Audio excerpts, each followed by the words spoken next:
रमानाथ ने जवानों के स्वभाव के अनुसार जालपा से खूब जी उड़ाई थी।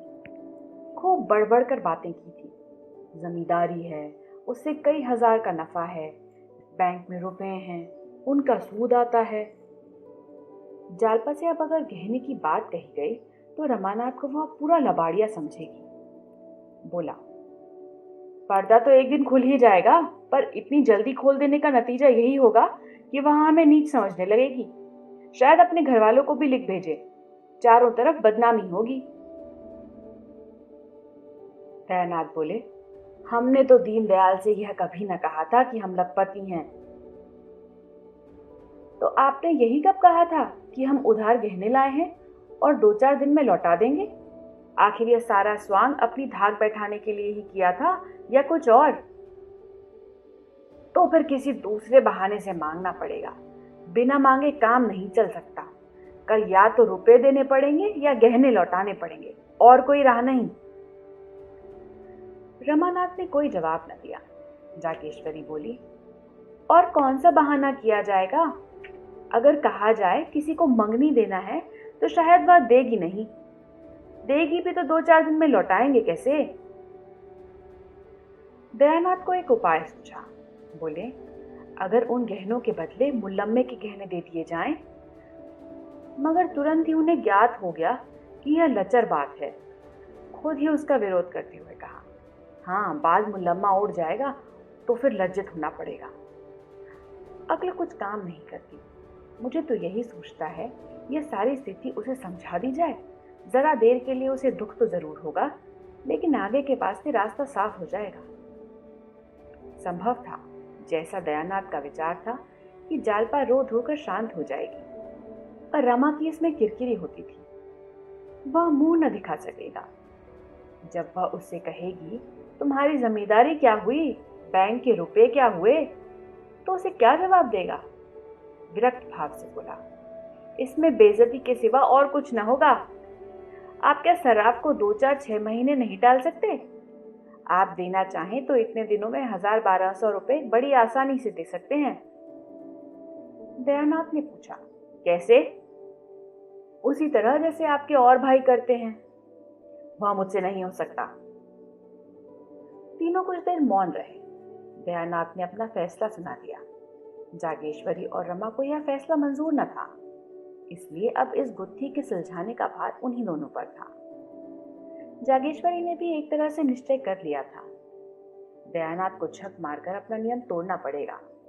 यह कहाँ की नीति है कि हमारे ऊपर संकट पड़ा हुआ हो और हम अपने नियमों का राग अलापे जाएं? रमानाथ बुरी तरह फंसा था। वह खूब जानता था कि पिताजी ने जो काम कभी नहीं किया वह आज ना करेंगे। उन्हें जालपा से गहने मांगने में कोई संकोच न होगा, और यही वह न चाहता था। वह पछता रहा था कि मैंने क्यों जालपा से डींगे मारी। अब अपने मुंह की लाली रखने का सारा भार उसी पर था। जालपा की अनुपम छवि ने पहले ही दिन उस पर मोहिनी डाल दी थी। वह अपने सौभाग्य पर फूला न समाता था। क्या यह घर ऐसी अनन्य सुंदरी के योग्य था? जालपा के पिता 5 रुपए के नौकर थे, पर जालपा ने कभी अपने घर में झाड़ू न लगाई थी, कभी अपनी धोती न छांटी थी, अपना बिछावन न बिछाया था, यहाँ तक कि अपनी के धोती की खींच तक न सी थी। दयानाथ 50 रुपए पाते थे, पर यहाँ केवल चौका बासन के लिए महरी थी। बाकी सारा काम अपने ही हाथों करना पड़ता था। जालपा शहर और देहात का फर्क क्या जाने। शहर में रहने का उसे कभी अवसर ही न पड़ा था। वह कई बार पति और सास से साश्चर्य पूछ चुकी थी, क्या यहाँ कोई नौकर नहीं है? जालपा के घर दूध, दही, घी की कमी नहीं थी। यहाँ बच्चों को भी दूध मैसर न था। इन सारे अभावों की पूर्ति के लिए रमानाथ के पास मीठी मीठी बड़ी बड़ी बातों के सिवा और क्या था? घर का किराया 5 रुपए था। रमानाथ ने 15 बतलाए थे। लड़कों की शिक्षा का खर्च मुश्किल से 10 रुपए था। रमानाथ ने 40 बतलाए थे। उस समय उसे इसकी जरा भी शंका न थी कि एक दिन सारा भंडा फट जाएगा। मिथ्या दूरदर्शी नहीं होता, लेकिन वह दिन इतनी जल्दी आएगा यह कौन जानता है। अगर उसने ये डींगे न मारी होती तो जागेश्वरी की तरह वह भी सारा भार दयानाथ पर छोड़कर निश्चिंत हो जाता, लेकिन इस वक्त वह अपने ही बुनाए हुए जाल में फंस गया था। कैसे निकले। उसने कितने ही उपाय सोचे, लेकिन कोई ऐसा न था जो आगे चलकर उसे उलझनों में न डाल देता, दलदल में न फंसा देता। एकाएक उसे एक चाल सूझी। उसका दिल उछल पड़ा, पर इस बात को वह मुंह तक न ला सका। ओह, कितनी नीचता है, कितना कपट, कितनी निर्दयता, अपनी प्रेयसी के साथ ऐसी धूर्तता। उसके मन ने उसे धिक्कारा। अगर इस वक्त उसे कोई 1000 रुपये दे देता तो वह उसका उम्र भर के लिए गुलाम हो जाता। दयानाथ ने पूछा, कोई बात सूझी? मुझे तो कुछ नहीं सूझता। कोई उपाय सोचना ही पड़ेगा। आप ही सोचिए, मुझे तो कुछ नहीं सूझता। क्यों नहीं उससे 2-3 गहने मांग लेते? तुम चाहो तो ले सकते हो।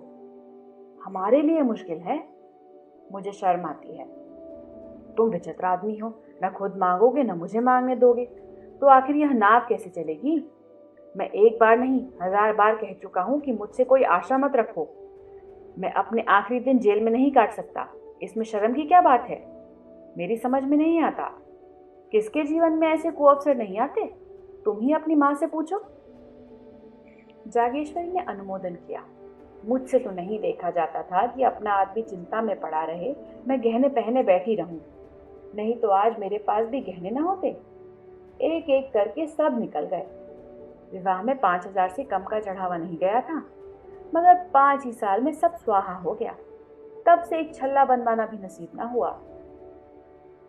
दयानाथ जोर देकर बोले, शर्म करने का यह अवसर नहीं है, इन्हें मांगना पड़ेगा।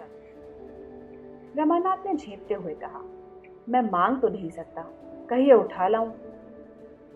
यह कहते कहते लज्जा, शोक और अपनी नीचता के ज्ञान से उसकी आंखें सजल हो गईं। दयानाथ ने भौचक होकर कहा, उठा लाओगे उससे छिपाकर? रमानाथ ने तीव्र कंठ से कहा, और आप क्या समझ रहे हैं? दयानाथ ने माथे पर हाथ रख लिया और एक क्षण के बाद आहत कंठ से बोले, नहीं, मैं ऐसा न करने दूंगा। मैंने छल कभी नहीं किया और न कभी करूंगा, वह भी अपनी बहू के साथ। छी छी, जो काम सीधे से चल सकता है उसके लिए यह फरेब। कहीं उसकी निगाह पड़ गई तो समझते हो वह तुम्हें दिल में क्या समझेगी? मांग लेना इससे कहीं अच्छा है। रमानाथ बोले, आपको इससे क्या मतलब? मुझसे चीजें ले लीजिएगा, मगर जब आप जानते थे यह नौबत आएगी तो इतने जेवर ले जाने की जरूरत क्या थी? व्यर्थ की विपत्ति मोल ली। इससे कई लाख गुना अच्छा था कि आसानी से जितना ले जा सकते उतना ही ले जाते। उस भोजन में क्या लाभ कि पेट में पीड़ा होने लगे। मैं तो समझ रहा था कि आपने कोई मार्ग निकाल लिया होगा।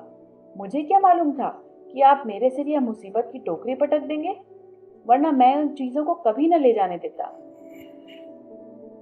दयानाथ कुछ लज्जित होकर बोले, इतने पर भी चंद्रहार न होने से वहां हाय तौबा मच गई। उस हाय तौबा से हमारी क्या हानि हो सकती थी? जब इतना करने पर भी हाय तौबा मच गई तो मतलब भी तो पूरा ना हुआ। उधर बदनामी हुई, इधर यह आफत सिर पर आई। मैं यह नहीं दिखाना चाहता कि हम इतने फटे हाल हैं। चोरी हो जाने पर तो सब्र करना ही पड़ेगा। दयानाथ चुप हो गए। उस आवेश में रमा ने उन्हें खूब खरी खरी सुनाई और वह चुपचाप सुनते रहे।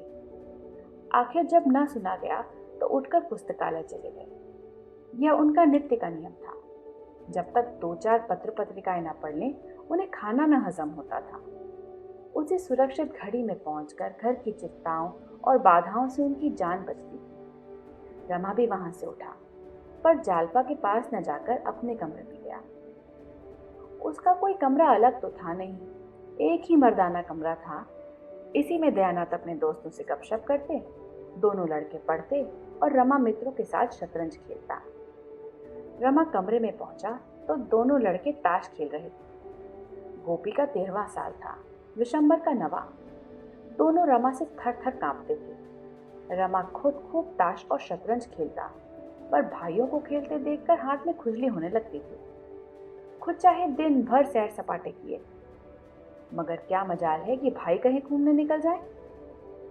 दयानाथ खुद लड़कों को कभी न मारते थे, अवसर मिलता तो उनके साथ खेलते थे। उन्हें कनकौए उड़ाते देखकर उनकी बाल स्मृति सजग हो जाती थी। 2-4 पेंच लड़ा देते।